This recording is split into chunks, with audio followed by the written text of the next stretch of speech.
Hello friends, welcome back to this channel लक्ष्य तक आपके साथ।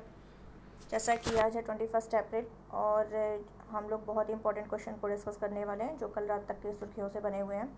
और आज का सेशन बहुत ही इंपॉर्टेंट होने वाला है। कोई ना कोई क्वेश्चन आपके आने वाले एग्ज़ाम में 100% यहाँ से फंसेगा ही फंसेगा। तो इसके लिए आपको क्या करना है, वीडियो में अंत तक बने रहना है और देखना है कि कौन से क्वेश्चन आपके लिए इंपॉर्टेंट हो सकते हैं। बाकी जैसा कि मैं डेली बोलती हूँ कि जिसने अभी तक टेलीग्राम चैनल ज्वाइन नहीं किया जा करके ज्वाइन कर लें। लक्ष्य तक आपके साथ सर्च करिएगा, आपको मिल जाएगा। अगर नहीं मिलता है तो अब इस चैनल के डिस्क्रिप्शन बॉक्स में लिंक दी गई है, वहाँ से आप जा करके उसको लिंक को डायरेक्ट आप वहाँ क्लिक करेंगे, आपको चैनल डायरेक्ट खुल के आ जाएगा टेलीग्राम पे, तो वो आप ज्वाइन कर सकते हैं। तो यहाँ उसको तो PDF तो मिल ही जाएगी। सेकंड थिंग, आपको कुछ क्वेश्चंस भी वहाँ प्रैक्टिस के लिए शेयर किए जाते हैं, वो आपकी प्रैक्टिस भी होती रहेगी। और भी हमारे चैनल्स हैं जो कि UPSC से रिलेटेड है, PCS, तो अलग अलग चैनल है, आप अपनी सुविधा अनुसार उसको जा करके ज्वाइन कर सकते हैं। सारी लिंक आपको डिस्क्रिप्शन बॉक्स में इसी चैनल के आपको मिल जाएगी। सेकंड थिंग, जो हमारे इंस्टाग्राम से हमसे जुड़ना चाहता है वो भी जुड़ सकता है, उसकी लिंक भी यहाँ दी गई है। तो चलिए सेशन को स्टार्ट करते हैं। सेशन आज बहुत इंपॉर्टेंट है। आज हम लोग NSA के बारे में पढ़ेंगे, जिसको रासुका कहते हैं शॉर्ट फॉर्म में, और भी बहुत सारे सिविल सर्विसेज डे के बारे में पढ़ेंगे। सब कुछ आज हम लोग बहुत ही इंपॉर्टेंट कह तो रही, बहुत इंपॉर्टेंट सेशन है, तो इसके बिल्कुल मत करिएगा। तो चलिए आज का क्या करते हैं, हम लोग देख लेते हैं क्या मोटिवेशन कोट है जो हमें एनर्जेटिक बनाने में क्या करेगा, हमारी हेल्प कर सकता है। चलिए देख लेते हैं। राह संघर्ष की जो चलता है वो ही संसार को बदलता है, जिसने रातों से है जंग जीती, सुबह सूर्य बनकर वही चमकता है। कि जो हमारे वेज हैं, जो हमारे राह हैं, वो कैसे भरे होते हैं, संघर्षों से ही है। तो जो उसको क्या कर लेता है, उसको पार कर लेता है, डर करके पीछे नहीं हटता है, वही क्या करता है, हर चीज़ को चेंज कर सकता है। और इसके लिए हमें क्या करना पड़ेगा, रात दिन नहीं समझना है, बस लगे रहना है, कठिन परिश्रम करते रहना है। कब तक, जब तक सूर्य बन करके ना निकल जाओ। ठीक है, तो बस लगे रहिए और यही आप डिसाइड करिए कि जब तक तोड़ेंगे नहीं तब तक छोड़ेंगे नहीं, बस इसी के साथ लगे रहिए। और चलिए देख लेते हैं आज का सेशन में पहला इंपॉर्टेंट क्वेश्चन क्या है हमारा। बहुत ही इंपॉर्टेंट है, इसको तो बिल्कुल स्किप आप नहीं कर सकते हैं। First question is project 75। तो ये तो इंपॉर्टेंट कि प्रोजेक्ट 75 किससे संबंधित है। अभी हम लोग एक एक करके एक एक फैक्ट बहुत ही डीपली डिस्कस करने वाले हैं। तो प्रोजेक्ट 75 जो स्कॉर्पियन, आज का सेशन लंबा भी हो सकता है, हो जाएगा, ठीक है, क्योंकि बहुत इंपॉर्टेंट है, हम लोग बहुत डीपली जाने वाले, उसको हिस्ट्री पॉलिटिक्स से रिलेटेड करके डिस्कस करेंगे। तो फर्स्ट क्वेश्चन है प्रोजेक्ट 75 स्कॉर्पियन श्रेणी की जो छठी है, ठीक है, ये कह रहा है छठी भी है प्लस क्या है, अंतिम भी है। तो इस अंतिम पनडुब्बी का 20 अप्रैल 2020 को शुभारंभ कहाँ किया गया है, तो कहाँ किया गया, मझगांव डॉक लिमिटेड, मुंबई। ठीक है, इतना आपको क्लियर हो गया होगा कि इस भारतीय नौसेना ने क्या किया है, मुंबई में मझगांव डॉक लिमिटेड के कहाँ से, लिख दे रही हूँ यहाँ पे, कान्होजी आंग्रे वेट बेसिन में, तो मुंबई में मझगांव, इंपॉर्टेंट आपको क्या ध्यान रखना, मुंबई और क्या याद रखना, मझगांव डॉक लिमिटेड। तो ये दोनों फैक्ट आपको याद रखने हैं। ठीक है, तो वहाँ मझगांव यानी कि MDL मझगांव डॉक लिमिटेड के कन्होजी आंग्रे वेट बेसिन में इस प्रोजेक्ट 75 के तहत क्या किया गया है, जो फ्रेंच स्कॉर्पियन है, यानी फ्रांस, ये फ्रांस की है। ठीक है, किसकी है, फ्रांस की है।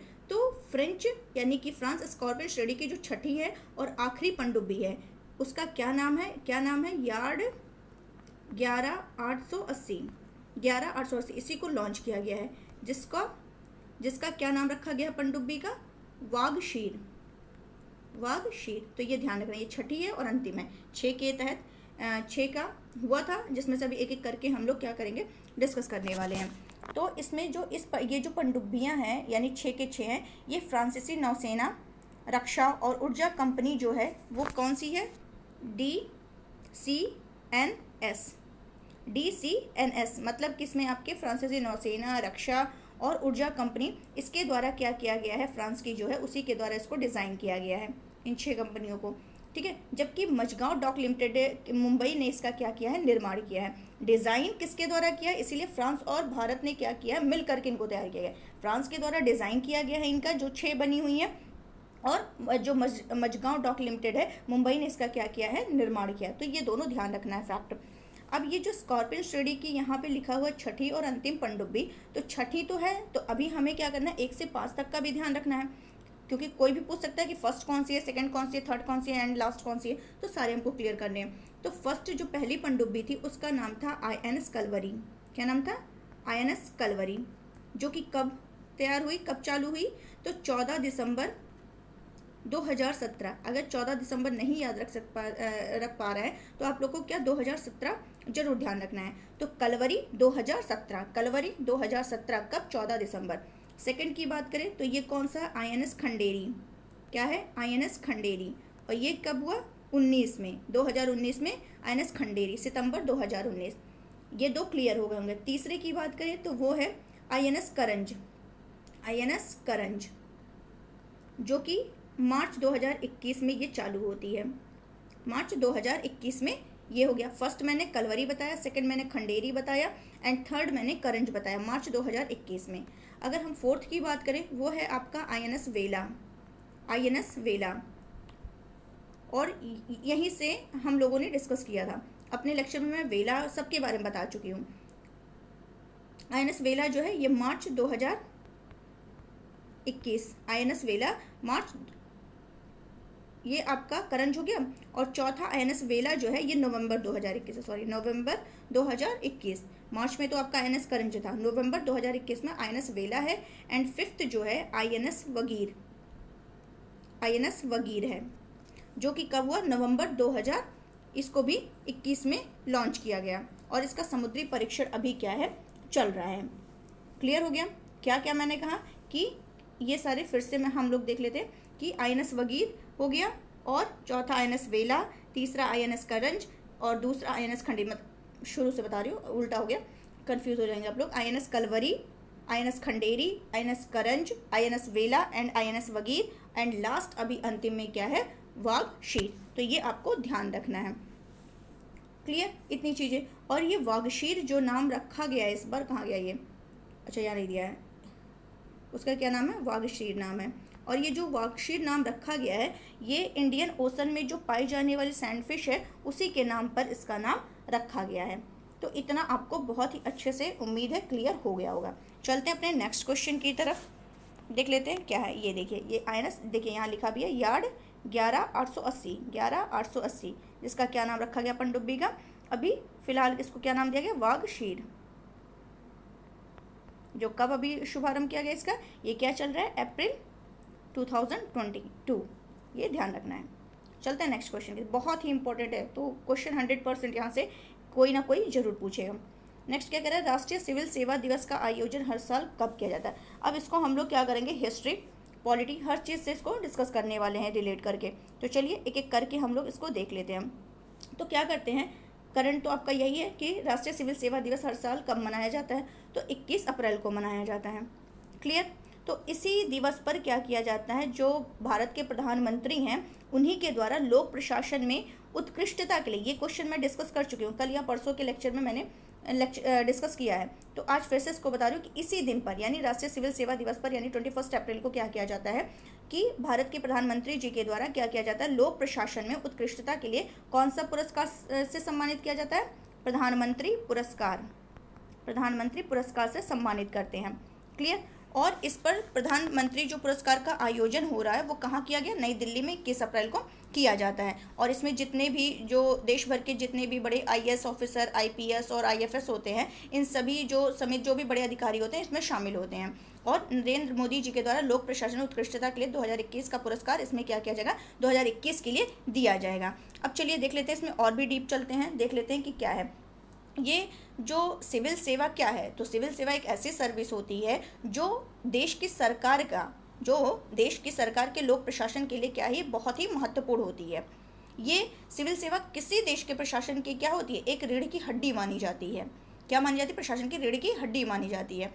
और ये जो सिविल सेवा, अगर बात करें भारत में जो सिविल सेवा है इसमें IAS, IPS, IFS और देश में जो केंद्रीय समूह A और समूह B सेवाएं हैं ये इसमें शामिल होती हैं। तो जो नागरिक हैं उनके कल्याण के लिए केंद्र स्तर पर, राज्य स्तर पर, तो इनके जो जिले और संगठन द्वारा जो किए गए असाधारण कार्य होते हैं उन्हीं को मान्यता देने के लिए लोक प्रशासन में क्या किया जाता है, पीएम पुरस्कारों की स्थापना की गई थी। उनकी उत्कृष्टता के लिए इस पुरस्कार की स्थापना की गई और इसी के तहत इसमें जो असाधारण वर्क करते हैं उनको क्या किया जाता है, हर साल ये 21 अप्रैल को ये पुरस्कार दिया जाता है। चलिए इतना तो मैंने डीपली बता दिया। अब इसको ये देख लेते हैं कि पहली बार इसको कब मनाया गया था। तो भारत में जो पहला राष्ट्रीय सिविल सेवा दिवस था वो 21 अप्रैल 1947 में मनाया गया था। कब? 21 अप्रैल 1947 में मनाया गया था। क्यों मनाया गया था? इस दिन का उद्घाटन मतलब किसने किया था, तो सरदार वल्लभ भाई पटेल जी ने किया था।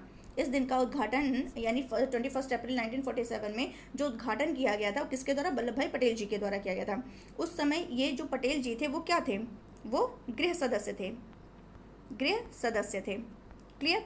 और उन्होंने क्या किया, वो एक जगह स्पीच दे रहे थे, भाषण दे रहे थे, जहां उन्होंने क्या कहा, जहां उन्होंने इसको किसको, ये जो सिविल सेवा है उसको उन्होंने कहा कि ये क्या है, एक रीढ़ की हड्डी है, भारत की रीढ़ की हड्डी के रूप में है। यानी उन्होंने सिविल सर्विसेज को कहा कि स्टील फ्रेम ऑफ इंडिया कहा था। क्या कहा था, ये ध्यान रखिएगा, सिविल सर्विसेज को क्या कहा था, steel frame of India, steel frame of India, Bharat की रीढ़ की हड्डी के रूप में इसको संदर्भित किया था उन्होंने। तभी से ये क्या किया जाता है, इसी दिन 21 अप्रैल को ही क्या किया गया, स्टार्ट किया गया मतलब कि स्टार्ट कर दिया गया। यानी और 2006 में क्या किया गया, पहली बार इसको 2006 में पहली बार मनाया गया। क्लियर? तो इस दिन क्या हुआ था, 21 अप्रैल 1947 को सिविल सर्विसेज को वल्लभ भाई पटेल जी के द्वारा स्टील फ्रेम ऑफ इंडिया कहा गया था। और फिर क्या हुआ, 2006 में पहली बार ये क्या किया गया, 21 अप्रैल से 2006 में लगातार ये मनाते हुए चले आ रहे हैं। तो इतना आपको बहुत ही अच्छे से क्लियर हो गया होगा। और जो मैंने पुरस्कार की बात की कि जो प्रधानमंत्री पुरस्कार से सम्मानित किया जाता है, तो इसको 3 श्रेणी में दिया जाता है, 3 श्रेणी में। पहली श्रेणी के पुरस्कार में क्या करते हैं, 8 नॉर्थ ईस्ट एरिया, 8 जो हैं वो नॉर्थ ईस्ट राज्य के रहते हैं और 3 पहाड़ी राज्य जैसे उत्तराखंड, हिमाचल प्रदेश और जम्मू कश्मीर शामिल होते हैं। और दूसरी श्रेणी में जो होते हैं उसमें क्या होते हैं, 7 यूटीज़ होते हैं। दूसरी श्रेणी में 7 यूटीज़ रहते हैं और तीसरी श्रेणी में भारत के अन्य राज्य रहते हैं। कौन कौन सी 3 श्रेणियां मैंने बताई कि पहली श्रेणी में 8 पूर्वोत्तर राज्य और 3 पहाड़ी राज्य, और 3 पहाड़ी राज्य कौन से, Uttarakhand, Himachal and Jammu. Clear? And दूसरी श्रेणी में 7 यूटी होते हैं एंड थर्ड में क्या होते हैं, भारत के अन्य राज्य शामिल होते हैं। और इसमें एक पदक दिया जाता है, स्क्रॉल दिया जाता है और 1 लाख रुपए की राशि दी जाती है। इतना तो आपको क्लियर हो गया। अब थोड़ा और पॉलिटी की तरफ चलते हैं हम लोग कि अच्छा 1 मिनट, प्रेजेंट टाइम में देख लें यूपीएससी के अध्यक्ष अभी कौन बनाए गए हैं। अभी मैंने 2-3 दिन पहले इसको मैंने डिस्कस किया है कि यूपीएससी के अभी हाल ही में अध्यक्ष कौन बनाए गए हैं। उनका नाम है मनोज सोनी। तो ये फैक्ट भी आपको ध्यान रखना इंपॉर्टेंट है, पूछा जाएगा किसी ना किसी एग्जाम में, 100% ये फंसेगा। और अगर बात करें सिविल सर्विसेज के जनक कौन जनक माने जाते हैं कहाँ पर भारत में, तो कॉर्नवालिस माने जाते हैं। कौन माने जाते हैं, कॉर्नवालिस। अगर बात करें कि भारत के जो हमारा भारतीय संविधान है उसके किस भाग में और किस आर्टिकल से किस आर्टिकल तक लोक सेवा आयोग की बात की गई है, इनके अध्यक्ष, इनके सदस्यों की नियुक्ति, संरचना, गठन जो भी है सब कहाँ से कहाँ तक कह दिया गया, ये भी मैं एक बार लेक्चर में डिस्कस कर चुकी हूँ। तो चलिए एक एक देख लेते हैं कि भाग 14 और आर्टिकल की बात करें तो आर्टिकल आपको मिलेगा 315 से 323, जहां पर यहाँ जो लोक सेवा आयोग है उनके सदस्यों, अध्यक्ष और गठन, संरचना जो भी है, कार्यकाल सब इसी में 315 से 323 तक के में आपका वर्णन किया गया है। क्लियर? और इनकी जो नियुक्ति होती है, इनके अध्यक्ष की नियुक्ति जो होती है, सदस्यों की नियुक्ति होती है, वो किसके द्वारा की जाती है, राष्ट्रपति के द्वारा की जाती है। और इनका जो कार्यकाल होता है वो 6 वर्ष या 65 वर्ष, जो भी पहले होता है उसी आधार पर इनका कार्यकाल डिसाइडेड होता है। क्लियर? और अगर बात करें कि लोक सेवा आयोग का जो गठन हुआ था वो किस आयोग की सिफारिश पर हुआ था, तो वो आयोग है ली आयोग। देखिए कैसे याद रहेगा, ला से लोक आयोग और ला से लोक सेवा आयोग और ला से ली आयोग। तो ली आयोग की सिफारिश पर क्या किया गया था, इसका गठन किया गया था। तो उम्मीद है कि आपको ये बहुत ही अच्छे से क्लियर हो गया होगा और यहाँ से कोई भी क्वेश्चन फंसेगा तो आपका स्किप नहीं हो सकता है। चलते हैं नेक्स्ट क्वेश्चन की तरफ, बहुत ही इंपॉर्टेंट है नेक्स्ट क्वेश्चन भी हमारा। भारत का पहला शुद्ध हरित हाइड्रोजन संयंत्र किस राज्य में शुरू किया गया है, तो ये किस राज्य में शुरू किया गया है, असम में किया गया है। किसके द्वारा शुरू किया गया ये भी देख लें, एक मिनट, OIL मतलब कि oil India limited, oil India limited द्वारा क्या किया गया है असम में, कहाँ पर, Jorhat pump station, Jorhat pump station पर क्या किया गया है, भारत का पहला शुद्ध हरित हाइड्रोजन संयंत्र स्थापित किया गया है। शुद्ध मतलब 99.99% जो है ये क्या किया गया है, शुद्ध ग्रीन हाइड्रोजन पायलट प्लांट क्या किया गया, शुरू किया गया है। और ये जो प्लांट है इसकी जो पर डे क्षमता है वो कितनी है, 10 किलो की स्थापित क्षमता है इस पर डे। और इसको क्या किया गया है कि ये संयंत्र मौजूदा 500 किलोवाट सौर संयंत्र द्वारा, कितना, 500 किलोवाट सौर संयंत्र द्वारा 100 kilowatt ion exchange membrane electrolyser सरणी का उपयोग करके उत्पन्न बिजली से ग्रीन हाइड्रोजन का उत्पादन करता है। तो इतना इंपॉर्टेंट ये नहीं है, बस ये ध्यान रखिए कि पर डे जो है 10 किलो की स्थापित क्षमता है इसकी, ये ध्यान रखना है। और भारत में पहली बार जो है ये AEM तकनीकी का इस्तेमाल किया जा रहा है, भारत में पहली बार ये जो है AEM तकनीकी का इस्तेमाल किया जा रहा है। AEM का मतलब क्या है, वही आयन एक्सचेंज मेम्ब्रेन, AEM का मतलब आयन एक्सचेंज मेम्ब्रेन, मतलब कि इसके द्वारा क्या किया जाएगा, सरणी का उपयोग करके जो उत्पन्न बिजली है उसी से ग्रीन हाइड्रोजन का ये क्या करता है, उत्पादन करता है। तो पहली बार ये है जो AEM तकनीक का यूज़ किया जा रहा है। तो AEM तकनीक का यूज़ कहाँ आया ये वर्ड शब्द, तो ये भी आपको ध्यान रखना, इसके लिए आया है जो कि असम में स्थापित किया जा रहा है। और इस संयंत्र से इन फ्यूचर क्या होगा, जो ग्रीन हाइड्रोजन का उत्पादन है वो 10 किलो जो प्रतिदिन है उसको बढ़ाकर कितने करने की उम्मीद है, 30 किलो प्रतिदिन करने की उम्मीद है। तो ये भी अच्छे से आपको क्लियर हो गया होगा। अगर बात करें असम की, तो असम की राजधानी क्या है, दिसपुर है। अभी मैप में दिखा देंगे असम का लोकेशन कहाँ है। और असम के जो CM है उनका नाम है हेमंत बिस्वा शर्मा, और यहाँ के जो राज्यपाल है उनका नाम है जगदीश मुखी। अभी एक दिन मैंने और डिस्कस किया था कि पारंपरिक दवाओं के लिए हु ग्लोबल सेंटर की आधारशिला किसके द्वारा रखी गई, प्रधानमंत्री जी के द्वारा रखी गई है। और ये कहाँ पर global centre for traditional medicine launch किया गया है, WHO ने गुजरात में एक गुजरात में किया है। तो गुजरात WHO ने क्या किया है, गुजरात में एक अपना global centre for traditional medicine launch किया। तो ये सारे फैक्ट आपको ध्यान रखने। चलते हैं नेक्स्ट क्वेश्चन की तरफ। ये भी आपका बहुत इंपॉर्टेंट है, मैंने पहले ही बोला है आज का लेक्चर बहुत ही इंपॉर्टेंट होने वाला है। कोई भी क्वेश्चन हम ऐसा नहीं कह सकते जो इंपॉर्टेंट नहीं है। तो इसके लिए अभी आप क्या करिए, अब आगे क्वेश्चन डिस्कस करने से पहले आपका जो काम है वो कर दीजिए कि फटाफट लाइक कर दीजिए, क्योंकि लाइक आप लोग करते नहीं, व्यूज़ आते हैं बट लाइक नहीं आते हैं। तो लाइक करिए और शेयर करिए, और जो नए देख रहे हो सब्सक्राइब करना बिल्कुल मत भूलिए। चलते हैं अपना ये क्वेश्चन देख लेते हैं। क्या कह रहा है कि ये जो भारतीय तटरक्षक बल है उन्होंने 19 से 20 अप्रैल 2022 को राष्ट्रीय स्तरीय प्रदूषण प्रतिक्रिया अभ्यास, जिसको क्या कहा गया, नेटपोलरेक्स 8, ये 8 है, का आयोजन कहाँ किया गया है। तो कहाँ किया गया, गोवा के कहाँ पे, मोरमुगांव बंदरगाह। गोवा में क्या है, मोरमुगांव बंदरगाह, तो वहीं पर ये किया गया। अब जैसे यहाँ लिखा है नेटपोलरेक्स, इसका मतलब NAT से लिख लीजिए, नेशनल, NAT से नेशनल हो जाएगा। अब POL से क्या हो जाएगा, पॉल्यूशन हो जाएगा, पॉल्यूशन। एंड RE से क्या हो जाएगा, रिएक्शन हो जाएगा, रिएक्शन। एंड X का मतलब क्या हो जाएगा, एक्सरसाइज हो जाएगा, एक्सरसाइज। क्या मैंने कहा कि नेशनल पॉल्यूशन रिएक्शन एक्सरसाइज 8, इसी का क्या किया गया है, आयोजन किया गया। कहाँ पर किया गया है, गोवा के मोरमुगांव बंदरगाह पर किया गया है। और किसके द्वारा किया गया है, जो कि ऑलरेडी यहाँ लिखा, भारतीय तटरक्षक बल के द्वारा किया गया है। अब जब मैंने भारतीय तटरक्षक बल का नाम लिया तो आपको पता होना चाहिए यहाँ के हेड कौन है। तो कौन है, वीरेंद्र पठानिया। ये भी आपके लिए इंपॉर्टेंट क्वेश्चन है क्योंकि करंट का क्वेश्चन है। ये भी कौन है इसके प्रमुख, वीरेंद्र पठानिया, किसके, भारतीय तटरक्षक बल के। तो इन्होंने ही इसका आयोजन गोवा के मोरमुगांव बंदरगाह पर किया है। इतना क्लियर हो गया। अब ये कह रहा है, अब क्यों किया गया, चलिए कर दिया गया आयोजन, उद्घाटन कर दिया गया, क्यों किया गया। तो जब यहाँ पे एकदम साफ साफ लिखा पॉल्यूशन, कहाँ पर पॉल्यूशन, राष्ट्रीय स्तरीय प्रदूषण प्रतिक्रिया अभ्यास तटरक्षक बल, तो तटीय इलाका होगा कहीं।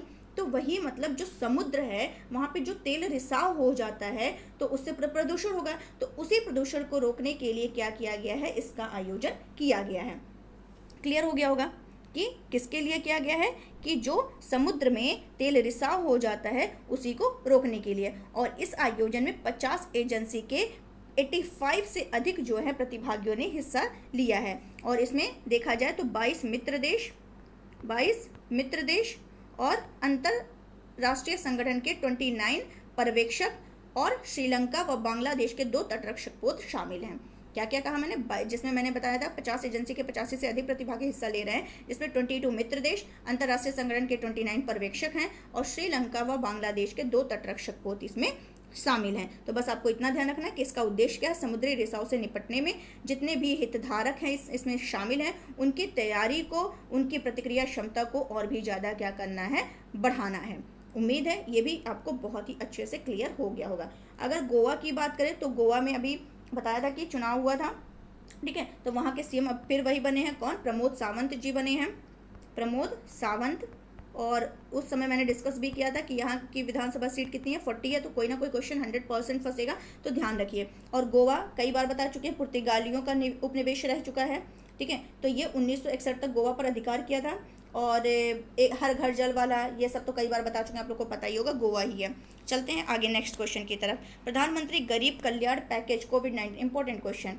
प्रधानमंत्री गरीब कल्याण पैकेज कोविड-19 से लड़ने वाले स्वास्थ्य कर्मियों के लिए बीमा योजना की अवधि 19 अप्रैल 2022 19 अप्रैल को घोषणा की गई और ये कितने दिनों के लिए बढ़ा दी गई, 180 दिन के लिए बढ़ा दी गई है। तो ये जो प्रधानमंत्री गरीब कल्याण पैकेज है, ये किसके लिए था, पहले तो आपको ध्यान रखना, प्रधानमंत्री गरीब कल्याण पैकेज ये किसके लिए था, जो कोविड-19 के टाइम किसके लिए आया था, स्वास्थ्य कर्मियों के लिए आया था, जो उससे लड़ रहे थे। तो इसमें क्या किया गया है, 180 दिनों का इसमें विस्तार कर दिया गया है। ये इसके लिए कोविड-19 रोगियों की जो देखभाल कर रहे थे स्वास्थ्यकर्मी, उनको ये सुरक्षा कवच क्या है, प्रदान करने के लिए ये स्टार्ट किया गया था। इतना तो आपको क्लियर हो गया। इसको क्या किया है, 180 दिन यानी कि 6 माह के लिए बढ़ा दिया गया है। तो ऑप्शन में चाहे 180 डेज रहे या 6 मंथ रहे, ये आपको ध्यान रखना है। और ये स्टार्ट कब किया गया था, तो ये स्टार्ट किया गया था 30 मार्च 2020 को, यानी 30 मार्च 2020 को इसको स्टार्ट किया गया था, ताकि जो सामुदायिक स्वास्थ्य कार्यकर्ताएँ लोग हैं, स्वास्थ्य कार्यकर्ता हैं, और जो निजी स्वास्थ्य कर्मी हैं, उनके साथ टोटल कितने 22.12, ठीक है, इतने लोगों को, इतने स्वास्थ्य सेवा जो प्रदाता है उनको 50 लाख रुपए का, कितना, ये भी ध्यान रखना है। ये तो छोड़ दीजिए कितने लोगों का, ये छोड़ दीजिए, बस ये ध्यान रखिए कब स्टार्ट किया गया था, 30 मार्च 2020 को। किस लिए स्टार्ट किया गया था, जो स्वास्थ्य कर्मी है उनको क्या करने के लिए, 50 लाख रुपए, जो भी अगर दुर्घटना कुछ हो जाता है उस तरीके से 50 लाख रुपए देने का क्या किया गया था, बीमा राशि रखी गई थी, ताकि जो कोविड-19 रोगियों की ये देखभाल कर रहे थे, जो कोरोना के सीधे संपर्क में थे, अगर कुछ दुर्घटना हो जाती है तो उसके लिए क्या किया गया था, ये 50 लाख की राशि के लिए इसमें स्टार्ट किया गया था। तो ये भी आपको क्लियर हो गया होगा, स्वास्थ्य बीमा राशि थी। चलिए ये भी हो गया आपको। अब चलते हैं आगे, मतलब ये स्टार्ट की गई थी 90 दिनों के लिए स्टार्ट की गई थी। प्रेजेंट टाइम में जब ये स्टार्ट की गई थी 30 मार्च को, तो ये 90 दिनों के लिए उस समय स्टार्ट की गई थी। 50 लाख रुपए का जो दुर्घटना कवर प्रदान करने के लिए किया गया था, लेकिन तब से ये क्या है, ये टाइम बढ़ता जा रहा है। अभी फिर इसको 180 दिन यानी कि 6 महीने के लिए बढ़ा दिया गया है। और ये जो योजना थी, ये जो योजना है, मतलब थी नहीं है, ये न्यू इंडिया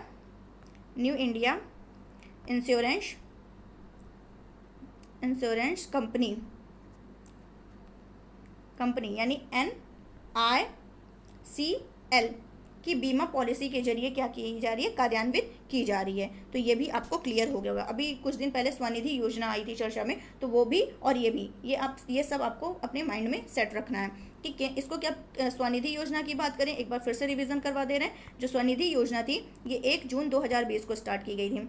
वो अभी मैंने क्या 30 मार्च 2020 को क्या स्टार्ट की गई थी, गरीब कल्याण योजना, प्रधानमंत्री गरीब कल्याण योजना। और ये जो स्वनिधि योजना थी 1 जून, ये भी 2020 में, लेकिन ये वो मार्च में, ये जून में, तो ये ध्यान रखना है। और ये जो स्वनिधि योजना थी वो आवास और शहरी मामलों के मंत्रालय के द्वारा स्टार्ट की गई थी। किसके लिए, जो स्ट्रीट वेंडर्स थे, रेहड़ी और पटरी पर रहने वाले लोग थे, उनको सहायता उपलब्ध कराने के लिए मतलब ये स्टार्ट की गई थी। और इस योजना का दूसरा नाम क्या था, प्रधानमंत्री स्ट्रीट वेंडर्स आत्मनिर्भर निधि। स्वनिधि का मतलब यही था। आई थिंक आपको ये भी क्लियर हो गया होगा। चलते हैं अपने नेक्स्ट क्वेश्चन की तरफ। हाल ही में किस राज्य या यूटी की जो पल्ली पंचायत है, किस राज्य या यूटी की पल्ली पंचायत को इस साल पंचायती राज दिवस समारोह के लिए चुना गया है? तो चलिए देख लेते हैं किसको चुना गया है। तो वो है जम्मू कश्मीर। तो जम्मू कश्मीर जो है ये पल्ली देश की पहली, अब ये क्यों, मतलब ये क्यों चर्चा में आया, क्यों इतना इंपॉर्टेंट हो जा रहा है हमारे लिए कि ये पल्ली पंचायत को इस साल पंचायती राज दिवस समारोह के लिए चुना गया है। तो 100% यहाँ से क्वेश्चन उठने की संभावना है, तो इसलिए ध्यान में रखिए।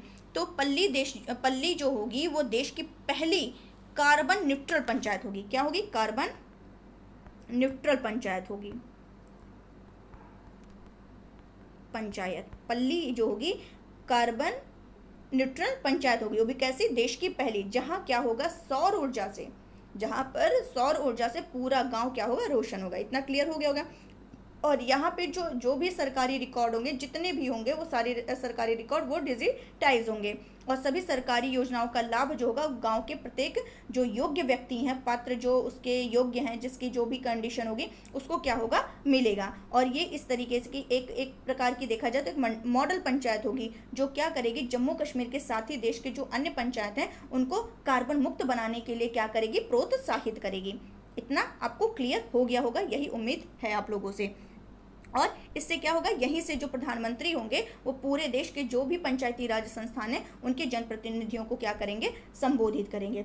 चलिए इतना हो गया। अब हम लोग थोड़ा सा चलते हैं अपने फिर पॉलिटी की तरफ चलते हैं। पहले ये देख लेते हैं कि पंचायती राज दिवस है ये कब मनाया जाता है, 24 अप्रैल को मनाया जाता है, और 24 अप्रैल आने वाला भी है, इसीलिए ये चर्चा में है। तो ध्यान रखिएगा कि 24 अप्रैल, और 24 अप्रैल को ही क्यों मनाया जाता है, क्योंकि क्या हुआ था, 24 अप्रैल 1973 को ये क्या हुआ था, हमारा 73वां संशोधन लागू हुआ था। ठीक है, तो इसीलिए क्या हुआ, 24 अप्रैल को क्या मनाया जाता है, पंचायती राज दिवस मनाया जाता है। और अगर बात कर ले कि ये पंचायती राज जो है ये किस अनुसूची में है, तो अनुसूची 11 में पंचायती राज की बात की जाती है। आर्टिकल 40 है जिसमें पंचायती राज व्यवस्था की बात की गई है, और ये गांधीवाद से संबंधित है। ठीक है, और पंचायती राज जो 11वीं अनुसूची है इसमें कितने विषय हैं, 29 विषय हैं। क्लियर। और ये किस संशोधन के द्वारा, 73 में 1992 के द्वारा इसको ऐड किया गया था।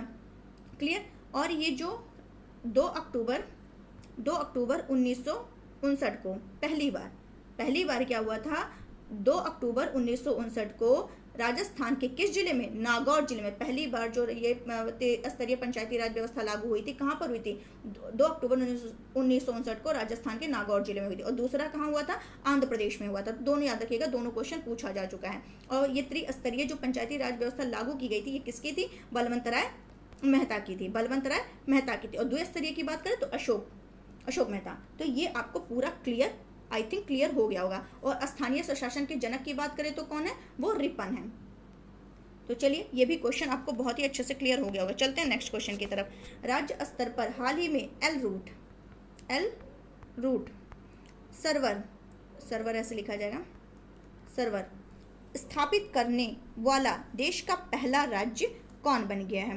क्या कह रहा है कि एल रूट सर्वर स्थापित किया गया है, कहाँ पर, तो अभी कहाँ किया गया है, राजस्थान में किया गया है। तो इस तरीके से एल रूट सर्वर स्थापित करने वाला देश का पहला राज्य कौन बन गया, राजस्थान। Very important question. आज के सारे क्वेश्चन, एक एक क्वेश्चन, कोई भी ऐसा क्वेश्चन नहीं है कि इंपॉर्टेंट नहीं है। तो यहाँ से आपके कुछ भी क्वेश्चन पूछा जा सकता है, कोई नहीं कह सकता कौन सा क्वेश्चन इंपॉर्टेंट नहीं है। तो इसीलिए बहुत ही ध्यान से इसको रिविजन कर लीजिएगा, पढ़ लीजिएगा। ठीक है, तो राजस्थान में क्या है, एल रूट सर्वर स्थापित किया गया है। वो भी कहाँ पर किया गया, राजस्थान के भामाशाह स्टेट डेटा सेंटर में ये स्थापित किया गया है। क्लियर। तो ये जो स्थापित किया गया है, ये जो राजस्थान राज्य सरकार है उनके द्वारा किसके सहयोग से किया गया है, तो ICANN। इसका मतलब क्या हुआ, ICANN का मतलब, आई से हो गया आपका इंटरनेट, सी का मतलब कारपोरेशन, फॉर ए का मतलब असाइंड, एन का मतलब नेम्स एंड नंबर्स। फिर से बता दे रही हूँ, internet corporation for assigned names and numbers. तो राजस्थान सरकार ने इसके साथ मिलकर के क्या है, इसको एल रूट सर्वर को स्थापित किया है। अब ये स्थापित किया है तो इससे हो क्या जाएगा, ये एल रूट एक्चुअली है क्या, ये बार बार एल रूट बोल रहे हैं कि इम्पोर्टेंट, तो ये है क्या, ये तो बताया जाए पहले। चलिए बता देते हैं। तो जब ये स्थापित किया जाएगा तो इससे हो क्या जाएगा, तो ये जो ये क्या होगा, इसको स्थापित करने के बाद एशिया, ये पूरा एशिया ले लीजिए या भारत, तो इसमें कोई भी तकनीकी गड़बड़ी होती है या कोई भी प्राकृतिक विपदा आ जाती है, बाढ़ तूफान जो भी है, कोई भी प्राकृतिक आपदा आ जाती है, तो उसके कारण जो कनेक्टिविटी होती है इंटरनेट की, उसमें दिक्कत आ जाती है, कुछ भी होता है। तो ये जो है राजस्थान में अगर एल रूट सर्वर स्थापित हो जाएगा तो ऐसा कोई भी तकनीकी गड़बड़ी या प्राकृतिक विपदा आ जाए तो राजस्थान में बिना किसी रुकावट के ये क्या होगी, इंटरनेट कनेक्टिविटी वो चलती रहेगी। और इससे क्या होगा, साथ ही इसे स्थापित कर देने से जो इंटरनेट की हाई स्पीड कनेक्टिविटी है वो भी क्या होगी, सुनिश्चित होगी। उम्मीद है अब बहुत ही अच्छे से ये भी क्वेश्चन आपको क्लियर हो गया होगा। तो इस तरीके से कहा जाए तो राजस्थान एल रूट सर्वर स्थापित करने वाला देश का क्या है, पहला राज्य बन चुका है। और इससे क्या होगा, सेफली और बेहतर प्रबंधन के लिए ये क्या है, उपयुक्त है। अब जो मैंने ICANN की चर्चा की, तो ये क्या है, ये एक IP एड्रेस पूल और डोमेन नेम सर्वर का तकनीकी रखरखाव करता है। ये क्या करता है, ये एड्रेस पूल और डोमेन नेम सर्वर यानी DNS का तकनीकी रखरखाव करता है। और इसकी जो स्थापना हुई थी 30 सितंबर किसकी, इसकी बात कर रहे हैं, 30 सितंबर 1998 को कैलिफोर्निया में इसको क्या किया गया था, शामिल किया गया था। तो ये जो है एक अंतर्राष्ट्रीय स्तर पर जो विविध निदेशक मंडल हैं उनके द्वारा ये शासित होता है, जो क्या करता है, नीति विकास प्रक्रिया की देखरेख करता है। तो ये इसको बहुत ज़्यादा ध्यान देने की जरूरत नहीं, बस आपको यह ध्यान रखना, एल रूट सर्वर राजस्थान किसके लिए है, ये भी आपको, जो कि इंटरनेट कनेक्टिविटी के लिए, कि कोई भी प्राकृतिक विपदा आ जाए तो वो भी क्या करेगा, वो कोई भी गड़बड़ी उसमें नहीं होगी। तो चलते हैं नेक्स्ट क्वेश्चन की तरफ। और राजस्थान में चिरंजीवी योजना जो बीमा राशि, ये भी करंट क्या है कि 5 लाख से बढ़ाकर 10 लाख कर दिया गया, तो ये भी ध्यान रखिएगा। चलते हैं आगे। हाँ, ये भी आपका क्वेश्चन इंपॉर्टेंट है। क्या कह रहा है, किस भारतीय मूल के अमेरिकी को हाल ही में उपराष्ट्रपति कमला हैरिस का कार्यकारी सचिव और रक्षा सलाहकार नियुक्त किया गया है? ये हैं, इनका नाम है शांति सेठी। तो ये भारतीय मूल के अमेरिकी हैं। तो ये और नौसेना की ये अनुभवी अफसर हैं शांति शेट्टी, इन्हें इनका कमला हैरिस के कार्यालय में कार्यकारी सचिव और रक्षा सलाहकार के रूप में शामिल किया गया है। और ये अमेरिकी नौसेना की कमांडर रह चुकी हैं, जिसे रक्षा सलाहकार के अहम पद पर इनको क्या किया गया है, नियुक्त किया गया है। तो ये आपको क्लियर हो गया होगा। ये मतलब ये जो है नेवी ऑफिसर रह चुकी हैं, बस ये ध्यान रखिएगा। और ये जो उपराष्ट्रपति कमला हैरिस हैं वो किस नंबर की है, वहाँ पर 44वें नंबर की हैं, ये ध्यान रखिएगा। और अभी इम्पोर्टेंट मैंने क्या बताया था कुछ दिन पहले कि अमेरिका की जो पहली अश्वेत महिला न्यायाधीश कौन बनी, जिसके लिए जब जो बाइडेन जी हैं, जब ये क्या कर रहे थे, इन्होंने वादा किया था लोगों से कि मैं जब राष्ट्रपति बन जाऊंगा तो मैं क्या करूंगा, ये अश्वेत महिला को क्या करूंगा, मतलब इसके लिए मैं उन्हें न्यायाधीश बनाऊंगा। तो इसमें जो पहली वहाँ की अश्वेत महिला न्यायाधीश बनी है वो कौन है, केंताजी ब्राउन जैक्सन। कौन है, केंताजी ब्राउन जैक्सन। तो ये भी आपको ध्यान रखना है। चलते हैं नेक्स्ट क्वेश्चन की तरफ। राष्ट्रीय सुरक्षा कानून बहुत ही इंपॉर्टेंट है, तो इसको हम क्या करते हैं, अभी थोड़ी देर में इसको डिस्कस करते हैं। पहले इसको डिस्कस कर लेते हैं क्योंकि थोड़ा लंबा है, तो एक एक करके करेंगे। इसको देख लेते हैं शॉर्ट में। हुरून ग्लोबल इंपॉर्टेंट है ये भी। हेल्थ केयर रिच लिस्ट 2022 में शीर्ष स्थान किसने हासिल किया है, तो किसने किया है, ये किए हैं साइरस पूनावाला। क्या नाम है इनका, साइरस पूनावाला। तो ये कौन है साइरस पूनावाला, ये serum institute of India SII serum institute of India के जो अध्यक्ष हैं और MD हैं डॉक्टर साइरस पूनावाला, पूनावाला, इन्हें ही क्या किया गया है, इसमें 2022 में शीर्ष स्थान मिला है, किसमें, Hurun global health care rich list में। क्लियर। और इस तरह वो सबसे अमीर व्यक्ति इसमें बन चुके हैं। इनके पास टोटल 26 अमेरिकी डॉलर के नए मूल्य के साथ सूची में शीर्ष स्थान है। चलिए ठीक है। अगर बात करें कि अगर ये देश में देखें कि सबसे अधिक कौन है देश में, तो चीन में जो है सबसे अधिक स्वास्थ्य उद्योग अरबपति हैं। टोटल कितने हैं चाइना में, 34, चाइना में 34 हैं, 4 से चीन, 4 से 34, ठीक है, ऐसे ध्यान रखते हैं। और सबसे अधिक स्वास्थ्य उद्योग अरबपति कहाँ पे हैं, चाइना में हैं। उसके बाद बात करें तो अमेरिका में है। और भारत की बात करें, एक चाइना याद कर लीजिए, दूसरा अमेरिका, और भारत की जो रैंकिंग है, भारत वो 9 भारत में 9 है, ठीक है। भारत में कितने हैं, 9 हैं, यानी कि अमेरिका, स्विट्जरलैंड, जर्मनी और भारत का स्थान है। क्या मतलब कि फर्स्ट पे चाइना है, सेकंड पे अमेरिका है, थर्ड पर स्विट्जरलैंड है, फोर्थ पे जर्मनी है, एंड देन भारत है। भारत में 9 हैं ऐसे हैं जो क्या हैं, इसमें शामिल हैं। तो ये भी आपको उम्मीद है क्लियर हो गया होगा।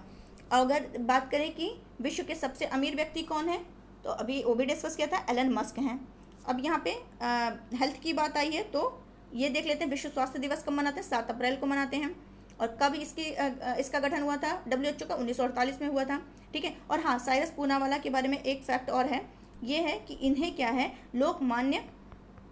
लोकमान्य तिलक पुरस्कार भी प्रदान किया गया है। तो ये भी आपको ध्यान रखना है। अब चलते हैं हम अपने 9th वाले क्वेश्चन पे, जो मैंने कहा था थोड़ी देर बाद डिस्कस करते हैं इसको।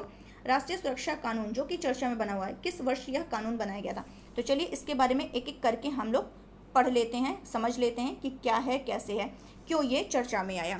तो एक्चुअली हुआ क्या कि रामनवमी के दिन मध्य प्रदेश के कौन से जिला था, मध्य प्रदेश में, मध्य प्रदेश का कौन सा, खरगोन, यहाँ पे हिंसा हो जाती है जब रामनवमी वो निकाला जाता है, ठीक है। तो उसमें क्या होता है कि मध्य प्रदेश के खारगोन में हिंसा हो जाती है, जिसमें 2 आरोपियों पर NSA लगा दिया जाता है।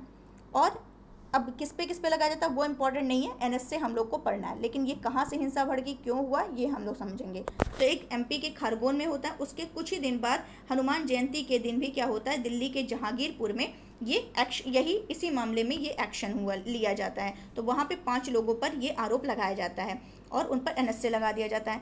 अब ये NSA होता क्या, जो बार बार आ रहा है, तो NSA का मतलब होता है NSA यानी कि नेशनल सिक्योरिटी एक्ट, जिसको हिंदी में कहें तो N से राष्ट्रीय, S से सिक्योरिटी का मतलब सुरक्षा, A का मतलब एक्ट यानी क्या हो जाएगा, कानून। तो राष्ट्रीय सुरक्षा कानून को ही शॉर्ट में क्या बोलते हैं, रासुका, यानी रा से नेशनल को, रा से राष्ट्रीय, सुरक्षा को सु, और A से एक्ट मतलब कानून का, यानी रासुका इसको बोलते हैं। यानी एक ये ऐसा कानून है जिसमें क्या होता है, कोई भी अगर खतरा आपको दिख रहा है कि ये कुछ खतरा चल रहा है, तो उसमें व्यक्ति को हिरासत में लिया जा सकता है।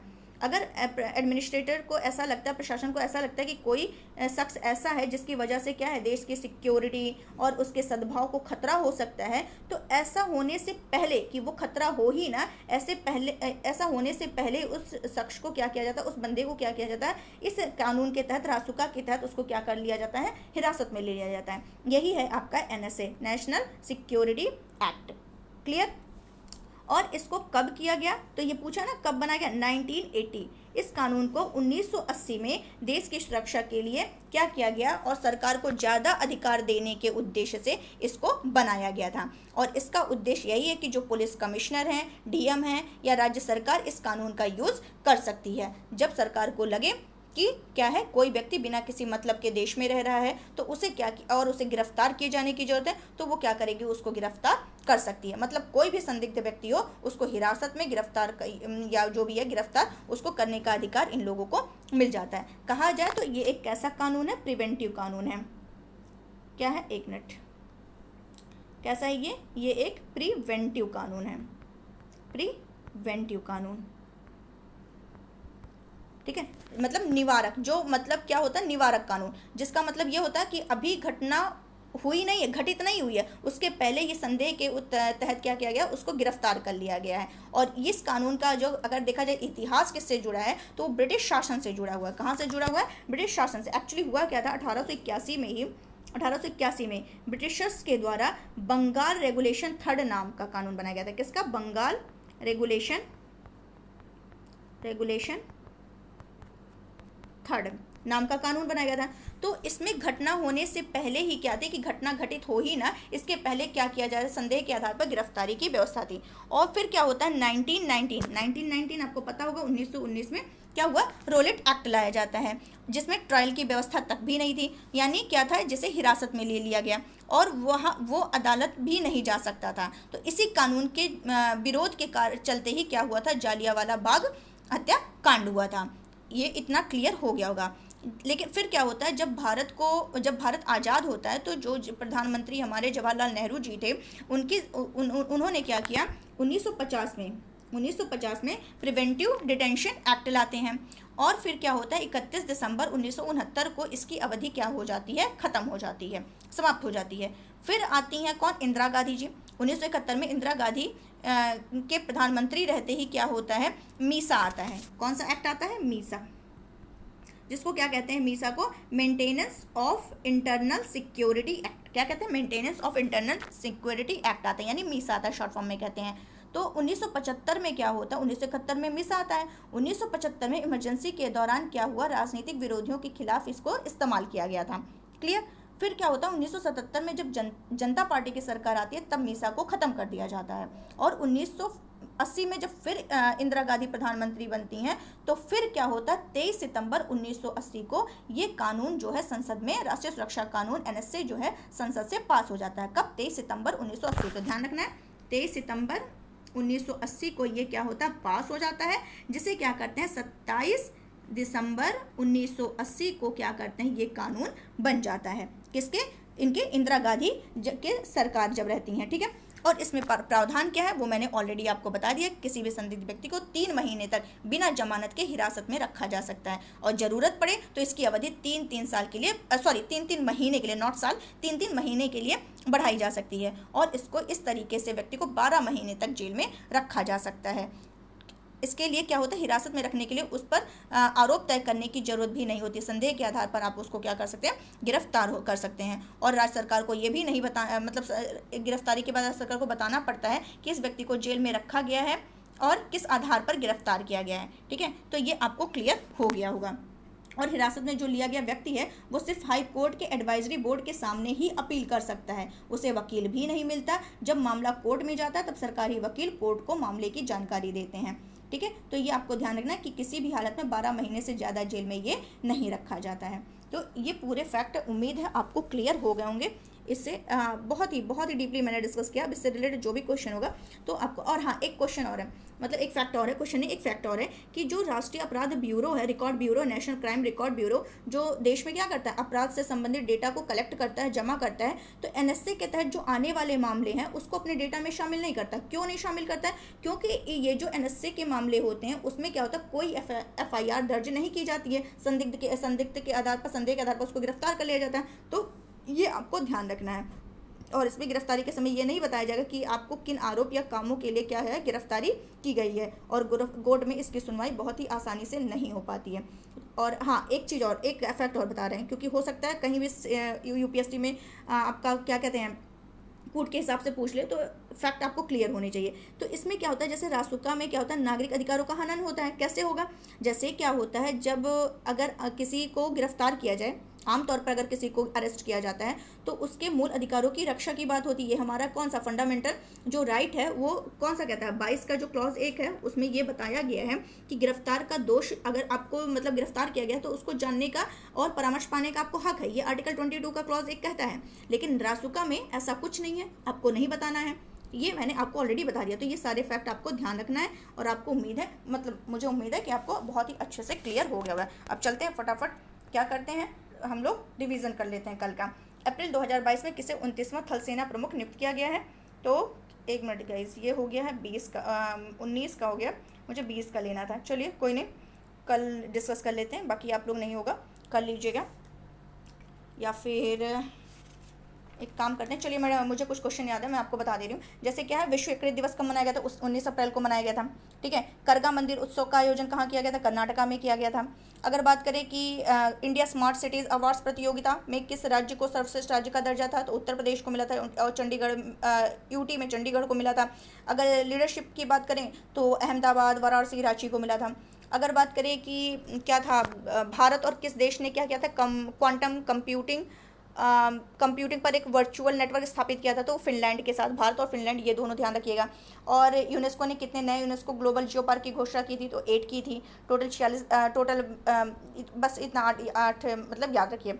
और क्या है आपका, पहली सेमिकॉन इंडिया 2022 कॉन्फ्रेंस का आयोजन कहाँ किया गया? तो बेंगलुरु, कर्नाटका में। कर्नाटक जो भारत की सिलिकॉन वैली है बेंगलुरु को ही कही जाती है, तो ये ध्यान रखिएगा। और विश्व की सिलिकॉन वैली अमेरिका। ठीक है, तो ये ध्यान रखना है। और क्या क्वेश्चन था कि पीएम मोदी ने कहाँ पर WHO global centre for traditional medicine का उद्घाटन किया? तो गुजरात में, जो कि अभी मैंने डिस्कस किया था क्वेश्चन में ये। और गुजरात के कहाँ पर? जामनगर। तो एग्जैक्ट लोकेशन पता होना चाहिए, गुजरात का जामनगर में किया था। और सीनियर जो 12वीं सीनियर पुरुष राष्ट्रीय हॉकी चैंपियनशिप 2022 का खिताब किसके? हरियाणा ने जीता था, तमिलनाडु को हरा करके जीता था। आयोजन कहाँ हुआ था? मध्य प्रदेश के भोपाल में हुआ था। क्लियर? तो ये सारे क्वेश्चन आपको ध्यान रखना है। बाकी 1-2 क्वेश्चन छूटा होगा, कोई नहीं, इतना आपको ध्यान रखना है। और हाँ ये ध्यान रखिएगा कि IMF ने वित्त वर्ष 2023 के लिए जो भारत की GDP वृद्धि का अनुमान घटाकर कितने % कर दिया? 8.2 कर दिया। पहले कितना था? पहले जो था IMF के द्वारा 9 किया गया था, लेकिन उसको घटा करके 8.2 कर दिया गया है। और एक क्वेश्चन और था कि राष्ट्रीय साइबर सुरक्षा घटना प्रतिक्रिया अभ्यास का आयोजन किसके द्वारा किया जा रहा है? तो किसके द्वारा? राष्ट्रीय सुरक्षा सलाहकार के राष्ट्रीय सुरक्षा परिषद सचिवालय के द्वारा किया जा रहा है। वो कौन है राष्ट्रीय सुरक्षा सलाहकार? अजय डोभाल जी हैं। तो ये आपको ध्यान रखना है। तो चलिए आज के सारे क्वेश्चन आपको अच्छे से क्लियर हो गए होंगे, उम्मीद है मुझे पसंद भी आया होगा, समझ भी आया होगा। तो इसको आप क्या करिए, अपने दोस्तों के साथ, अपने जो भी पढ़ने वाले हैं उनके साथ शेयर करिए, ज़्यादा से ज़्यादा जितना हो सके प्लीज़ शेयर करिए, सपोर्ट करिए। और लाइक करना बिल्कुल मत भूलिए। आपके एक लाइक से क्या होता है, थोड़ा मोटिवेशन मिलता है, तो लाइक बिल्कुल करिए। और क्या कहते हैं, जो फर्स्ट टाइम देख रहे हैं वो क्या कहते हैं उसको सब्सक्राइब करना बिल्कुल मत भूलें। और जो क्या है, आप साइड में बेल रहता है, उसको आप जो आइकॉन है उसको प्रेस कर दीजिए, ताकि जो भी मैं वीडियो अपलोड करूँ उसका नोटिफिकेशन आप तक टाइमली पहुँच जाए। तो चलिए आज के लिए बस इतना ही, और कल फिर मिलते हैं सिलेक्टिव क्वेश्चंस के साथ। और आज का बिल्कुल कई बार रिवीजन कर लीजिएगा, 100% कहीं ना कहीं क्वेश्चन इसका फंसने वाला है। तो चलिए कल फिर मिलते हैं। Thank you so much.